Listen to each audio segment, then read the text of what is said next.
আইপিএলটা রীতিমতো রান উৎসবের খেলায় পরিণত হয়েছে। দিনকে দিন ছাড়িয়ে যাচ্ছে সব রেকর্ড। 260-এর বেশি রান হচ্ছে নিয়মিতই। এবার শুরু হয়েছে 250-এর বেশি রান চেজের মহড়া। পাঞ্জাব দেখালো 261 রানও চেজ করা সম্ভব, তাও আবার 8 বল হাতে রেখে। কলকাতার বিপক্ষে পাঞ্জাবের এই চেজ টি-20 ক্রিকেটের সর্বোচ্চ রান চেজ।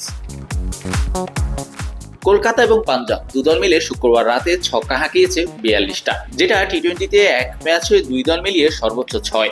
আগে ছিল 38টা।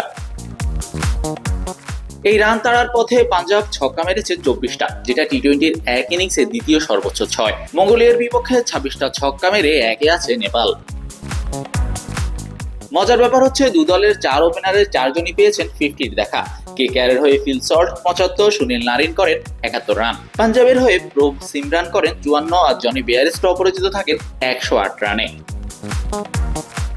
এই 4 জন ছাড়াও ম্যাচে 50-র দেখা পেয়েছেন শশাঙ্ক সিং। 5 ব্যাটারের প্রত্যেকেই 50 করেছেন 200-র বেশি স্ট্রাইক রেটে, যেটা টি-20-তে এবারই প্রথম। এই নিয়ে সপ্তমবারের মতো 200+ স্কোর চেজ করেছে পাঞ্জাব। টি-20-তে কোনো নির্দিষ্ট দলের হয়ে যেটা সর্বাধিক। শাহরিয়ার শাওন, স্পোর্টস বাংলা।